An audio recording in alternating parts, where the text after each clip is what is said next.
দেহাটোৱেও হাৰ মানিছে চাগৈ। ময়ূৰৰ বিয়াখনো পাতিব লাগিছিল নহয়, আমাৰ বয়সো হৈ আহিছে।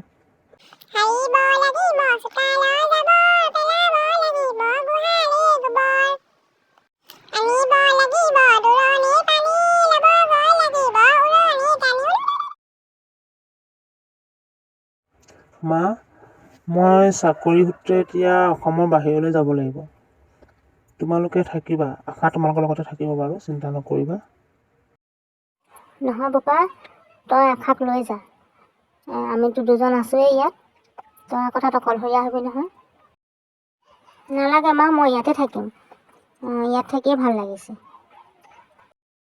নহয় বোৱাৰী, তুমি ইয়াৰ লগতে যাবা, নহ'লে ইয়াৰ খোৱা বোৱা একো ভেলু নাইকিয়া হ'ব, বুজিছানে? যাবা তুমি।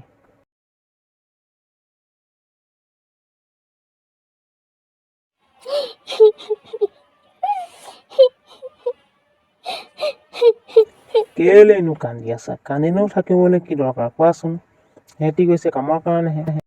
হেল্ল' বোপা ময়ূৰ, তহঁত গৈ পালি নে ভালে কুশলে? লচোন মাৰ লগত কথা পাত। বোপা, ভালে কুশলে গৈ পালি তহঁত? মা, আমি ঠিকে আহি পালোঁ। তোমালোকে চিন্তা কৰি নাথাকিবা আৰু। দৰৱ পাতি ভালকৈ খাবা দুয়ো দেই। ৰূপহী, তুমি যে আজিকালি মনটো মাৰি থাকা, কিয় বাৰু? ভাল নালাগে নহয় এনেকৈ। ই ফোন চোন নকৰা হ'ল যে বেয়া লাগে। তাৰো কামৰ ব্যস্ততা বাঢ়িছে এয়া আকৌ কি? আমাৰ বাৰীখনত দেখোন ইটা বালি পেলাইছে। কি হৈছে বাৰু? ময়ূৰক ফোন কৰোঁগৈ। ময়ূৰ, আমাৰ সেই অকণিৰ পৰা লোৱা মাটিডোখৰত যে ইটা বালি পেলাই থৈছে, মই বুজা নাই কেছটো। তই আহিবিচোন।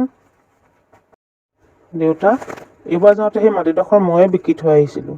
মোৰ মানে অকণমান অসুবিধা হৈছে, পইচা দৰকাৰ হৈছিলে, সেই গতিকে মাটিডোখৰ বিকি দিছোঁ। তুমি চিন্তা কৰিব নালাগে।